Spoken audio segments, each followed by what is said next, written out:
Hey guys, welcome back to the channel. Today I want to go over some of not some, but I guess like the ones that matter to me, the Zega managed ETFs. So basically this is the YieldMax funds, the Defiance Zero DTE funds, and the SOFI THTA fund. So for the month of December, I wanted to find out which ones perform the best and which ones are uh, maybe not so good. So there's quite a few Zega managed ETFs out there. So I think like this month it might get a little crowded. So please bear with me. So I added something a little different for this month. Besides like the addition of like the new ETFs. So I put something in there called price rank. And then I kept like the average yield and a standard deviation. And I wanted to see if there was a way to kind of incorporate liquidity into this as well.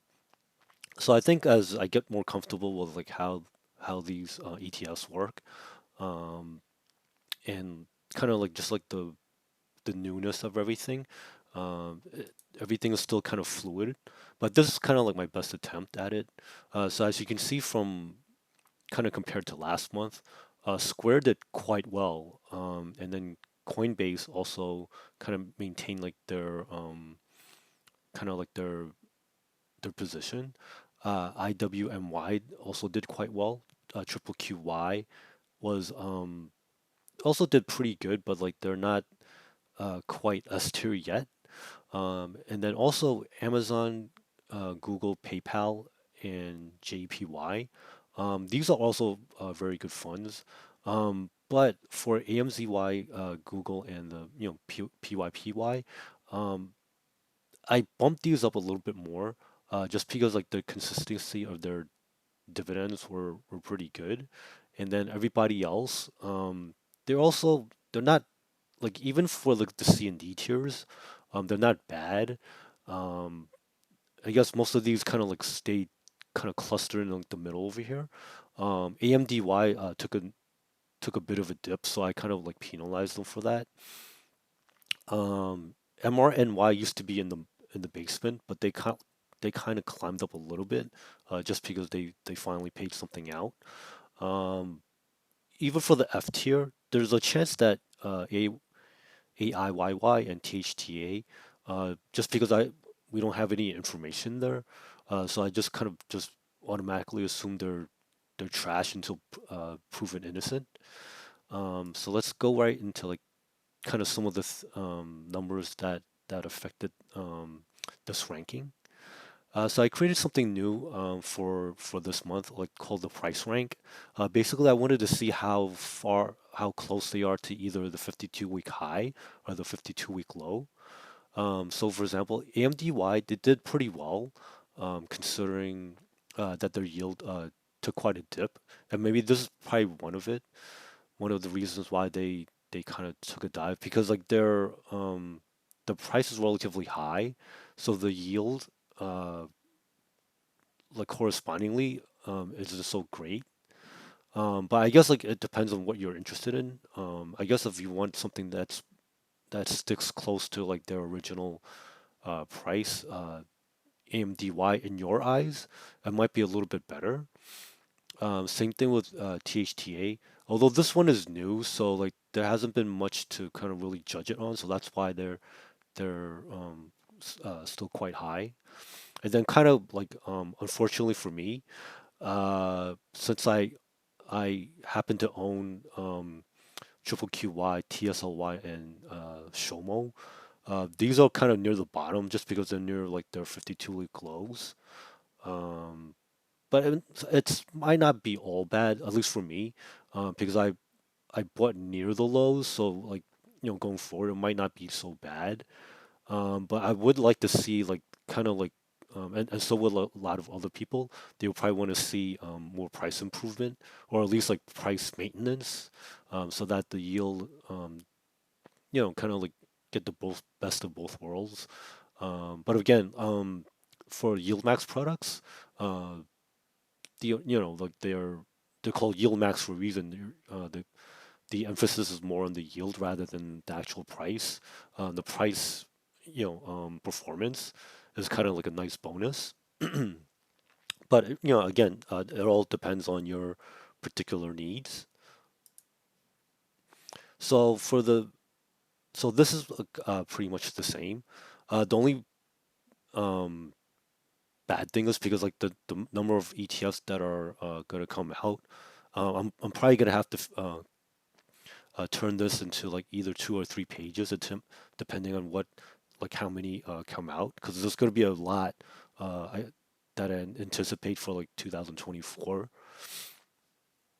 Sorry about the voice. It's been pretty crazy lately. Um, so as you can see, so for some of these, like let's just take a look at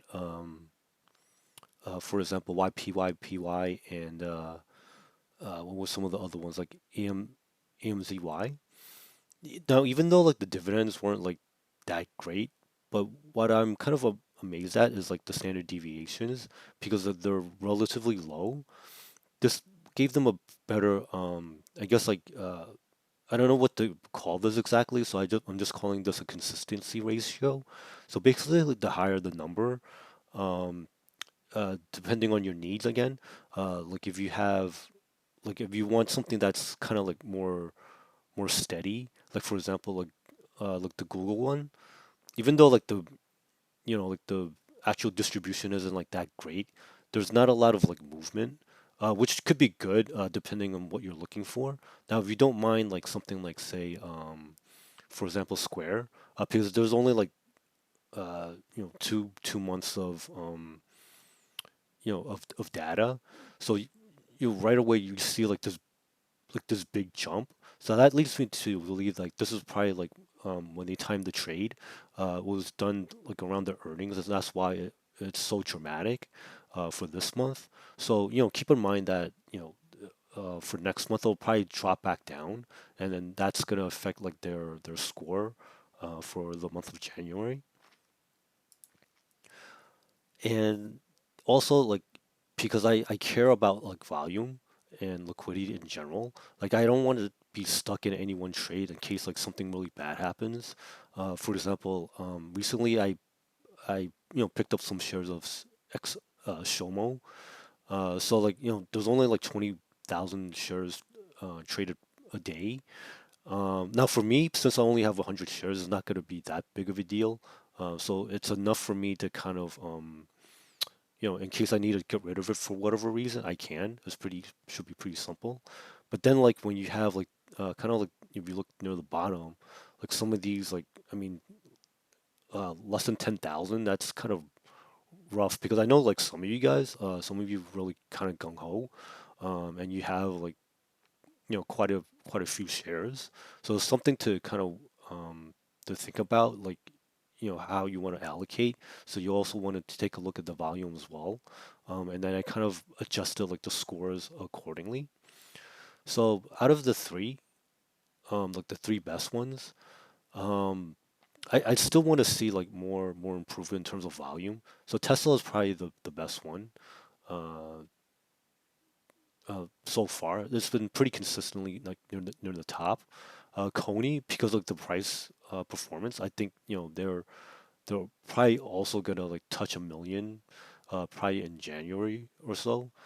Triple QY is also pretty popular. So, but I would like to see this like bumped up, and then everybody else is kind of like stuck, below 250,000, which is a little concerning, especially for something like JPY. I kind of would have thought that they would have attracted more volume. Same thing with IWMY. But maybe it's because like it's we're heading into a holiday season, so things are slowing down. So maybe not as much volume. So maybe like in January 2024, we could see a nice uplift for kind of just like the whole space in general. So just once again, this is just my opinion.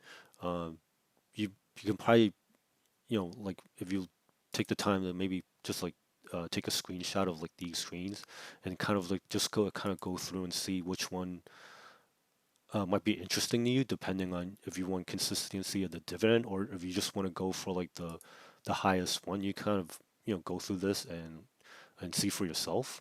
I put a look at the average over here, just as for you guys to kind of get an idea, because you don't want to just like look at like, oh, because Square knocked it out of the park this month, but you also have to kind of look at the kind of like the history to see, well, is there a chance that this could like continue in the future, or something like Coney, for example, like it's pretty good. Like they were able to maintain like $1 distribution per share. So that's and then also I oh, I'm sorry, I meant for like at least $1 distribution per share for Coney, because that's pretty impressive that they were able to double it in December.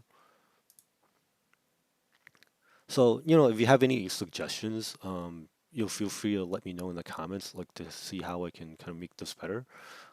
So, I just want to take the time to thank everyone for, especially the new subscribers. Thank you so much for your support. Thank you for liking and watching. I hope everybody makes some good money out there. Thank you, and I'll see you in the next one. Bye now.